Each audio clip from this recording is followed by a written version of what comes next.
Mesdames et messieurs, bonjour et bienvenue dans Rencontre. Il y a des êtres dont la géographie intérieure ne connaît pas de frontières, des esprits pour qui la ligne d'horizon est une portée musicale où se dessinent les dialogues du monde. Musicologue du sensible, compositeur de l'instant et passeur de mémoire, mon invité appartient à cette lignée d'artistes dont la vie s'écoute comme une partition en mouvement. Tout commence véritablement sous le ciel de Kiev, au sein de la prestigieuse Académie Tchaïkovski. Il se confronte à la discipline des maîtres slaves. Très vite, cette rigueur symphonique devient l'écrin qu'il souhaite offrir aux mélodies de sa propre terre. Ce besoin d'ouverture se prolonge ensuite à Strasbourg. Fort de ce bagage pluriel où chaque ville devient un miroir et chaque expérience une note suspendue, il prépare son grand retour au Maroc en 2011 en choisissant de s'installer à Casablanca pour enseigner à l'université Hassan II. Il ambitionne alors de faire en sorte que son parcours soit un projet collectif, ancrant définitivement la recherche scientifique au cœur de l'université marocaine. Et c'est au cœur de ce va-et-vient permanent entre l'Orient et l'Occident que s'épanouissent ses plus fortes réalisations orchestrales. Mais cette quête ne s'arrête pas à la lisière des partitions, elle se prolonge tout naturellement par le geste de l'écrivain. À travers ses livres et ses recherches, Nabil Benabdjilil fixe sur le papier ce qui glisse jusqu'alors dans l'éphémère du son. Ses ouvrages de théorie et d'analyse musicologique comblent un vide essentiel, traçant des ponts textuels là où ses œuvres jetaient des ponts sonores, éléguant ainsi aux générations futures les outils conceptuels pour préserver et réinventer notre mémoire collective. Aujourd'hui, il avance avec la certitude des grands bâtisseurs. À travers ses partitions, ses écrits comme à travers ses enseignements, il nous offre le portrait d'un Maroc culturellement fier, capable d'accueillir la complexité du monde sans jamais perdre le timbre unique de sa propre voix. Nabil Benabdjilil, c'est un plaisir de vous avoir avec nous aujourd'hui, d'aller à votre rencontre, de revenir un petit peu sur votre parcours, les points d'inflexion de ce parcours, les rencontres que vous avez faites, les personnes qui vous ont inspiré, en gros, comprendre un petit peu votre histoire et suivre votre trajectoire. Merci à vous. Merci à vous, Madame Remelichier. Merci pour cette très éloquente présentation qui me fait un grand honneur. Merci. C'est un plaisir de vous avoir avec nous aujourd'hui. Merci d'avoir accepté cette invitation. Un énorme plaisir. On va revenir tout d'abord à l'enfance, parler un petit peu de votre enfance, votre environnement familial, essayer de comprendre quand est-ce que ce goût pour la musique... Écoutez, je dois beaucoup justement à ce milieu familial-là, étant moi-même le fils d'un grand chercheur en matière de musicologie, plutôt j'aurais dit musicologie historique. Mon père, Abdelaziz Benabdjilil, est un chercheur reconnu dans le monde arabe surtout, mais également chez les grands spécialistes européens. Et donc, mais bon, en ce qui me concerne en tant qu'enfant, il faut dire surtout que j'ai appris la musique au conservatoire de Meknès, à l'école de musique de Meknès qui dépendait du ministère de la Culture, parce qu'il y avait le conservatoire qui dépendait plutôt de la ville de Meknès, et là, l'école de musique qui dépendait du ministère de la Culture. Il se trouve que mon père en était le directeur et en même temps, il était délégué du ministère de la Culture dans cette même ville. Mais même avant cela, je me rappelle bien que j'écoutais le violon. Quand il fermait la porte derrière lui, il travaillait son violon. Et à ce sujet-là, il y a une petite anecdote. Parce que au début, il a vu que mes aînés veulent tous faire du piano. Il a essayé de faire il leur a fait plaisir. Faites le piano. Cependant, aucun projet n'a abouti. Ils ont tous arrêté. Alors il me dit, moi je veux le quatrième, alors Nabil, toi tu vas faire violon. Et moi je voulais au fond faire le piano. Alors ils m'ont enfermé, comme ils sont enfermés lui-même dans la chambre, ils m'ont enfermé dans la chambre pendant 1 heure en espérant que je vais faire quelque chose. Donc du coup mes premières années étaient des années de calvaire. D'accord, donc c'est pas un contact avec la musique très jovial, on va dire. Oui, non, mais c'était jovial, c'était spontané. Mais disons l'étude académique, au début, c'était un tout petit peu dur pour moi. Et pourquoi ? Parce que j'ai fait l'instrument que je ne voulais pas faire. Mais à partir de la 3e année, il y a un déclic là, quelque chose, une petite illumination, ouais, comme les yeux s'illuminent parfois. Et donc voilà, moi j'ai compris que je suis musicien, tout le monde autour du moi a compris que celui-là, il est fait pour être musicien et peut-être pas n'importe quel musicien. Et les choses ont avancé très très très très vite dans cette petite école de musique qui se trouvait dans le jardin, près du jardin Lahboul à Meknès, qui se trouvait dans la ville, dans la ville ancienne. Et je crois que dans ce milieu, il y avait tout. Parce que tout ce que vous avez dit par la suite, cet esprit un tout petit peu partagé, mais en harmonie, entre Orient et Occident et tout cela, tout était dedans. Parce que apprendre déjà le solfège, le piano dans une ancienne maison de Bacha, vous voyez, dans la tradition locale, et à côté, il y a les gens qui jouent de la musique andalouse, et on chante d'une culture dans la chambre à côté, et même chez moi à la maison, vous voyez, ça veut dire, les chants d'Umm Kulthum étaient dans les gènes, la cantillation du Coran était dans les gènes, mais également, je me rappelle que notre père, Allah Tawal Famaro, il nous a mis, nous les quatre, nous étions quatre garçons, j'étais le quatrième, et il nous a mis le fameux ta-ta-ta-ta. Et voilà, j'avais 4 ans. Je me rappelle juste de ta-ta-ta-ta et de la chair de poule. Et voilà, donc vous voyez, donc, tout déjà est parti avec cette idée de transculturelle. Un amour en tout cas pour la musique qui a commencé très tôt. Très tôt. Après, il fallait quand même une certaine discipline, Absolument. un entraînement. C'est pas donné à tout le monde de pouvoir suivre, on va dire, de manière académique des études qui demandent autant d'investissement personnel, d'entraînement, de discipline, de rigueur également. Absolument. Et qu'est-ce qui a fait que vous avez tenu le coup justement et que vous avez décidé de continuer sur cette voie et d'étudier la musique? Vous savez, ça n'était pas évident du tout. Parce que tout ce que je viens de dire là pourrait donner l'impression que tout était évidence et route, comment dire, une voie tracée. Non, absolument pas. Parce que quand les choses sont devenues sérieuses à tous les niveaux, quand on a compris que je vais faire un tel choix, alors vous ne pouvez pas imaginer le nombre de vétos. Niet, mais pas par peur pour mon avenir, ce qui est tout à fait compréhensible. Ça, d'une part. D'autre part, c'est la question du choix et du niveau exigé. Parce que moi, j'avais compris déjà que ce qu'on est en train de faire ici n'est pas suffisant. Vous voyez, ça veut dire, c'est un tout petit peu le niveau des écoles de musique qui dépendent de l'État au Maroc, qui jusqu'à maintenant souffrent. Il faut dire les choses comme elles sont. Alors, imaginez-vous, dans les années 80. Alors, il y avait une période de rébellion, mais en même temps une période de grande exigence, de rébellion qui a un tout petit peu touché à ma qualité d'étude, parce que j'étais un grand rebelle dans tout. Vous voyez, par exemple, pourquoi on dit que les matheux sont les intelligents de l'école? Ce n'est pas vrai. Écrire une bonne dissertation est beaucoup plus difficile que de résoudre comme un singe un exercice sur lequel on s'est entraîné 1000 fois. Vraiment, j'étais le rebelle partout. Et voilà, ça a affecté mes études. Heureusement, il y avait une base d'intelligence qui me permettait de sortir indemne. Mais finalement, j'ai fait mon choix. Je veux aller en Union soviétique. Comme ça. Imaginez-vous, en tant que parent, votre têtu d'enfant qui vous dit « je vais aller en Union soviétique, faire quoi? Faire la musique ». Bof, rien que ça. C'est le premier, en tout cas, point d'inflexion de votre parcours, on va dire. Absolument. Et parlez-nous de cette expérience à Kiev, justement, au sein de l'Académie Tchaïkovski.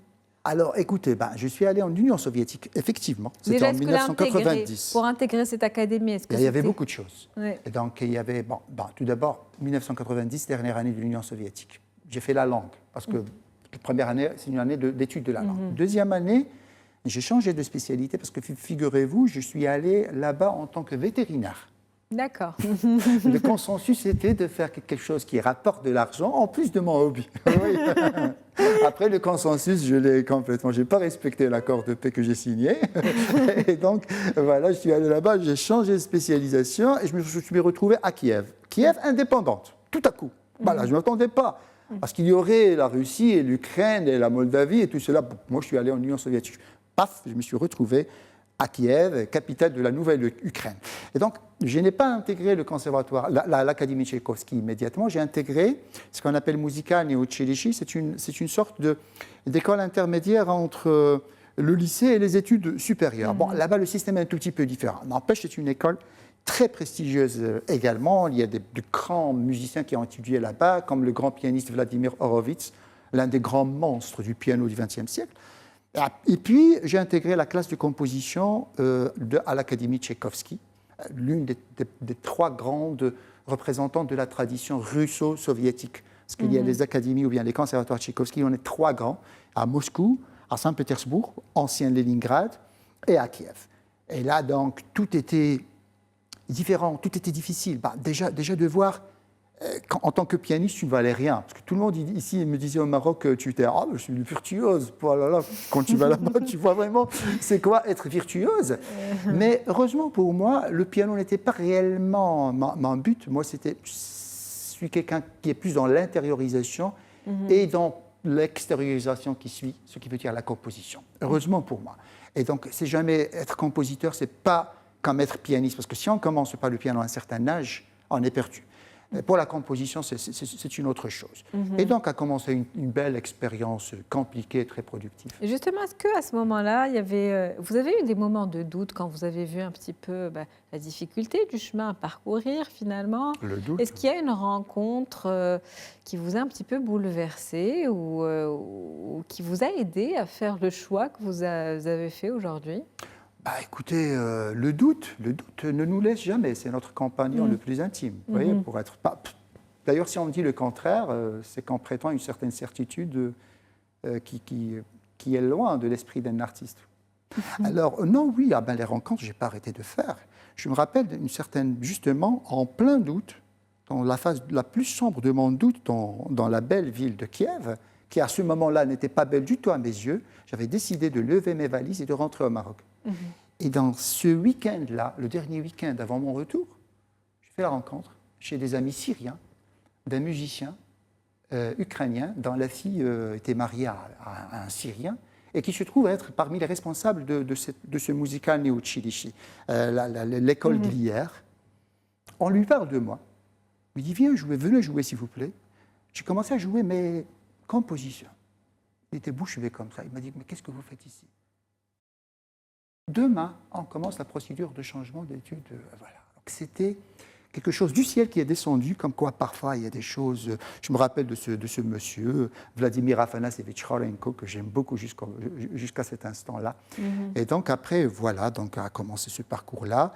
J'ai douté par la suite quand c'était difficile. J'ai douté dans les querelles violente, mais sympathique au fond, avec mon professeur de composition qui ne comprenait pas mon attachement à la tradition locale, par exemple, parfois.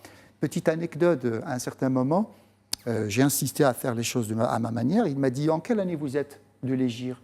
Je me dis, mais on est en 1400, tel. Il m'a dit, vous savez, vous êtes encore en 1400. Je n'ai pas répondu. Mais 3 ans après, justement, après le concert des lauréats, il était tellement fier. Il m'a dit, Nabil, on s'est dit beaucoup de choses. Je regrette surtout d'avoir dit ça. Je le retire, je m'en excuse. Ça, vraiment, mais ça traduit une noblesse d'esprit. Ça montre quand même une certaine humilité aussi, finalement. Absolument. Et donc, après Kiev, Strasbourg? Pas directement. Après Kiev, il y avait 3 ans de Maroc, de doute encore, parce que figurez-vous, il y avait des problèmes d'ordre mondain, si on veut. Par exemple, le problème de l'équivalence du diplôme. Vous voyez, perdre beaucoup de temps dans le problème d'équivalence du diplôme, où travailler, comment travailler, avec quel salaire et tout cela. Mais finalement, par la suite, j'ai quitté le Maroc grâce à une autre rencontre très, très, très forte avec le compositeur marocain Ahmed Siad, qui m'a dit, qu'est-ce que vous faites ici? Voilà, je vais vous aider à aller à Strasbourg. Voilà. Et donc, je suis allé à Strasbourg pour une autre formation en composition. J'étais boursier du gouvernement français à cet instant-là, la prestigieuse bourse du gouvernement français. Dans les 2 premières années à Strasbourg, j'ai fait le conservatoire de région de Strasbourg, où j'ai appris tout le contraire et l'opposé de ce que j'avais fait à Kiev. Parce que le rideau de fer était bien réel, vous voyez, entre l'Orient, entre le monde capitaliste et le monde communiste. C'était un rideau de fer également culturel. Parce qu'en Union soviétique, on avait plutôt la disposition conservatrice, académique conservatrice envers la création artistique, envers l'histoire. Donc tout ce qui est des mouvements très avant-garde, les mouvements expérimentaux et tout cela, on le voyait avec suspicion. Tout à fait le contraire. En France et en Allemagne, par exemple, en Suisse, en Belgique, Moins aux États-Unis d'ailleurs, ce qui est paradoxal. Il y avait plus de paix entre les deux blocs au niveau de l'expression musicale. Alors, on voyait que, voilà, avec un certain mépris, tout ce qu'on faisait là-bas. Alors là, c'était également du doute, c'était également un nouvel processus de naissance et de renaissance, disons. Et finalement, j'ai laissé le conservatoire, j'ai décidé de continuer à travailler la composition tout seul. Et je me suis consacré à la recherche, justement, en tant que musicologue. Et donc, ça a été couronné par une thèse sur 3 compositeurs phares du XXe siècle, qui sont Stravinsky, Igor Stravinsky, Luciano Berio et Pierre Boulez. Et voilà, mais avant d'arriver à ça, je me suis intéressé aux musiques traditionnelles, à la musique marocaine traditionnelle, certains aspects de cette musique, à la musique de la Nahda, du Levant, à la fin du XIXe siècle. Et voilà. Et donc tout cela, vous l'intégrez bien évidemment quand vous composez. Absolument. Tout cela est en moi. Influences musicales. Tout cela. Vous êtes un petit peu ce pont entre l'Orient et l'Occident. Et les différents Orients. Et l'authenticité. Et les différents Occidents, vous voyez. Oui, tout à fait. Tout à fait. Puis on va accélérer maintenant un petit peu la cadence parce qu'il nous reste un petit peu moins d'une dizaine de minutes. Et on va revenir au Maroc. En 2011, vous êtes donc rentré cette fois-ci définitivement à Casablanca en tant que professeur justement de musique. Vous avez travaillé sur un certain nombre de sujets aussi, analysé, fait de la recherche. Est-ce que c'était une nécessité viscérale en tant que créateur de rentrer au Maroc? Et est-ce que vous avez ressenti ce besoin aussi de participer à la transmission, on va dire, cet héritage un petit peu que vous avez fini par constituer grâce à votre parcours, que vous vouliez peut-être transmettre à cette nouvelle génération de musiciens marocains? Vous voyez, donc, quand je suis rentré en 2011, la rentrée était très symbolique dans le sens où cette année même, l'Orchestre symphonique royal avait interprété en 4 concerts de suite dans une tournée marocaine, ma symphonie marocaine en 4 tableaux. Voilà, de laquelle on va écouter un petit extrait. Et donc, puis, 3 mois après, j'ai intégré l'université. L'intégration à l'université n'était pas quelque chose de très très facile, parce que ici, on n'est pas encore tout à fait prêt, il faut le dire, à comprendre et à accepter les disciplines artistiques en tant que discipline indépendante. Donc il y a vraiment un champ de bataille dans ce sens qui est assez fort. Et puis, il faut se poser la question du pourquoi et de comment faire. Parce que parfois, vaut mieux ne pas aller de manière frontale vers certains gros projets parce qu'on pourrait les rater. Alors, c'est de cette conviction-là que moi, je me suis dit, Nabil, écoute, tu es dans une faculté de lettres et de sciences humaines. Alors, oublie quelque part au sein de l'université ton côté trop technique, trop analytique. Pourquoi ne pas t'ouvrir sur la philosophie, sur la sociologie, sur l'histoire, te revoir toi-même autrement, voir ce que tu fais autrement. Et bien sûr, en tant qu'artiste, tu l'es toujours en tant que créateur, tu as toujours tes projets que tu fais. Ceci ne m'a pas empêché de créer une chorale au sein de l'université, une chorale avec laquelle je suis allé assez loin quand même au niveau technique. Et à partir j'ai choisi certains éléments pour construire après une petite troupe, Zakharif, qui est une troupe pré-professionnelle, pratiquement. Mais ce qui m'a vraiment apporté de l'université, c'est quand je me suis dit, oublie ton ego ici. Plutôt, deviens une éponge de ce qui se passe ici. Et dans le bon sens, pas de ce qui se passe, mais le meilleur de ce qui se passe. Et donc, voilà, c'est dans cette optique que j'ai fait un virage assez fou peut-être, mais très riche, vers la philosophie, sans oublier la musique pour autant.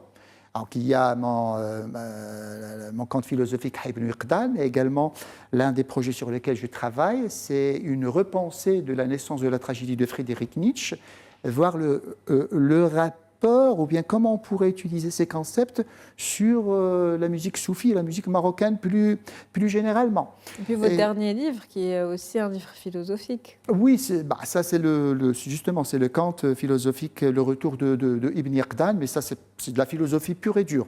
Mais puisque vous me parlez de musique, justement ce travail sur Nietzsche, il y a un tout petit peu un travail sur les concepts, certains concepts. Vous voyez, c'est pas un travail sur la technique, sur le langage musical en soi, puisqu'il est sur les concepts liés à la création musicale et à la musique en soi.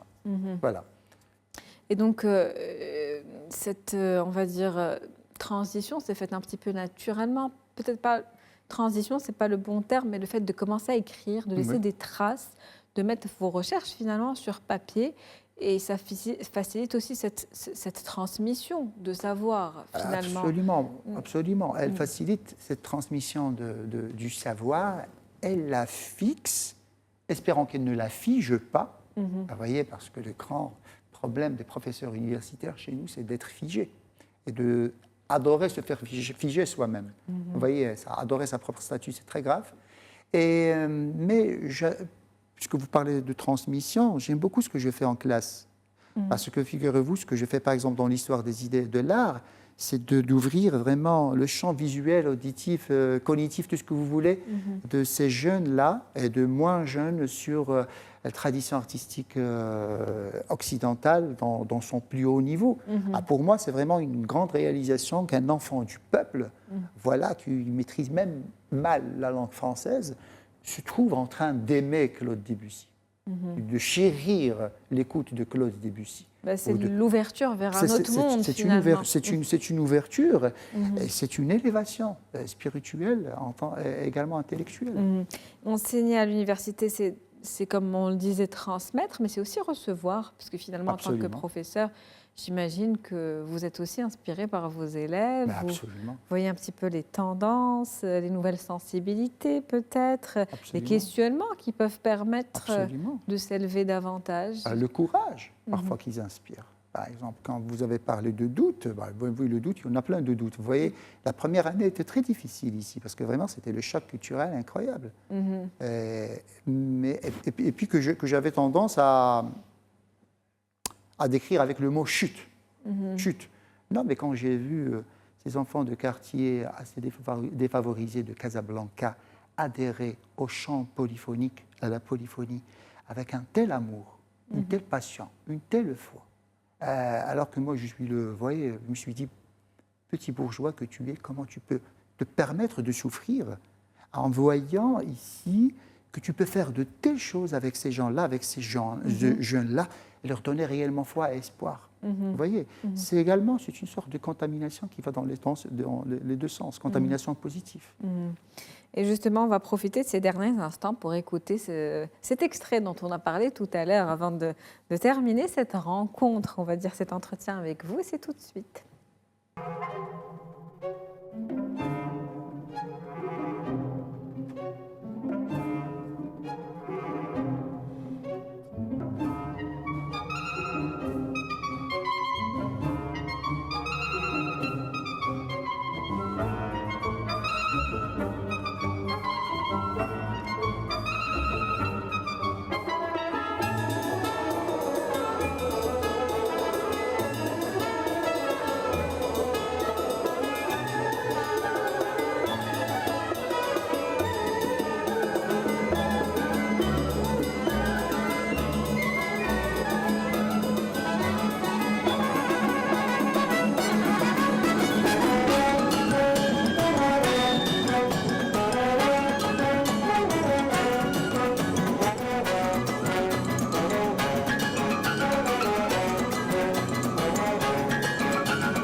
On écoutait donc un petit extrait, c'était une belle mélodie, un plaisir, en tout cas ça fait du bien. Un petit commentaire sur cet extrait déjà rapidement. Bah, écoutez, c'est la première partie de la symphonie marocaine en 4 tableaux. Cette première partie s'appelle Matinée villageoise. C'est une sorte d'hommage que je fais à Sousse, au petit village Soucy, avec cette intonation un tout petit peu Soucy que vous avez certainement retenue. Oui, Voilà. tout à fait. En tout cas, pour finir, est-ce que vous pouvez nous parler des projets sur lesquels vous travaillez actuellement? Alors, vous savez, actuellement, pour moi, c'est le grand retour à l'écriture pour piano solo. Pour différentes raisons. Déjà parce que dernièrement, pas dernièrement, mais dans les dernières 4 années, il y avait beaucoup de choses encourageantes en ce qui concerne la musique pour piano, qui est souvent sollicitée, demandée, éditée, enregistrée. Mais également, il y a des déceptions, malheureusement au niveau des projets pour orchestre, où j'ai eu certains blocages à notre niveau ici, qui sont incompréhensibles. Bien sûr, il y avait d'autres événements qui sont grandioses, mais je parle de l'orchestre symphonique. Alors je me suis dit, il faut oublier tout ça, il faut se concentrer sur le piano. Et c'est un instrument qui peut vraiment révéler tellement de choses. Comme on dit en arabe, yujadu fil nahri ma la yujadu fil bahr. On peut trouver vraiment dans une rivière ce qu'on peut ne pas trouver dans un océan. Et justement, en parlant d'océan, la pièce qui s'écrit maintenant, ça s'appelle Face à la mer. On a Justement. hâte de découvrir ça en tout cas. Inch'Allah. Merci à vous, Nabil Benabdji. C'était un plaisir de vous avoir comme invité aujourd'hui, d'aller à votre rencontre et de vous présenter à nos chers téléspectateurs, présenter votre parcours, votre beau parcours. La fin de rencontre pour cette semaine. On se retrouve la semaine prochaine.